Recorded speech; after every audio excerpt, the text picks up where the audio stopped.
এই জন্যই না তোদের কখনো উন্নতি হয় না। স্বভাবের দোষ যাবে কোথায়? ঝোপ বুঝে কোপ মারার সুযোগ কিছুতেই ছাড়তে পারিস না। ভালো মনে করে সকাল সকাল তোকে 25টা টাকা দিচ্ছি, তাতেও তোর হচ্ছে না, আরো চাই, আরো। এই আরো আরো করেই দেশটা উচ্ছন্নে গেল।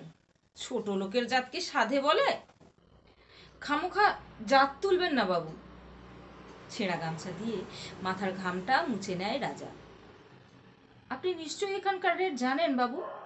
এই অবধি রিক্সা ভাড়া 40 টাকা। আমি তো ন্যায্য দামই চেয়েছি। ওঠার আগেও তো সেজন্য বলে দিলাম, যাতে পরে কোনো কথা কাটাকাটি না হয়। ছেলে দেখে ফেললে আবার। ছেলের কথা বলে খামোখা সময় নষ্ট করিস না। তোদের আবার রেট কি রে? তখন বলে দিয়েছিলি? আমি শুনতেই পাইনি। যা দিয়েছি ওই 25 টাকাই নিয়ে যা তো বাপু। ওর বেশি 1 পয়সাও দিতে পারবো না।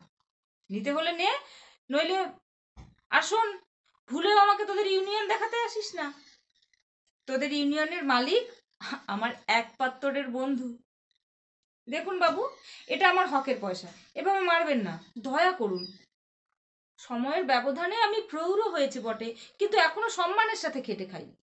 ছেলের বড্ড রাগ তাতে। আর ইউনিয়নের কথা বলছেন? ওসব আমি কিছু করি না বাবু। এই রিক্সা চালালাম আজীবন, এখন ছেলের পয়সায় বসে খেতে ইচ্ছে করে না। কি তখন থেকে ছেলে ছেলে করছিস? তোর ছেলে কোন মাতব্বর যে ইউনিয়ন করলে রাগ করে? তোকে বসে খাওয়াতে চায়? বাবা, তুমি আবার সুযোগ পেতেই গ্যারেজে রাখা রিক্সাটা নিয়ে রাস্তায় বেরিয়েছো। কতবার তোমায় বারণ করেছি না? স্মৃতির জন্য রেখেছিলাম, কিন্তু তুমি প্রতিদিন যা শুরু করেছো। এই রিক্সা আমি বেচে দেবো, নইলে তুমি কিছুতেই অভ্যাস ছাড়তে পারবে না। ডাক্তারবাবু, আপনি এখানে? আরে, পলাশবাবু যে, তা আপনার ছেলে এখন ভালো আছে? ভাগ্যিস স্যাম্পেলের ওষুধগুলো আমার কাছেই ছিল সেদিন, নইলে। তা আপনি আমার বাবার সঙ্গে এখানে? উনি মানে, উনি আপনার বাবা? রিক্সা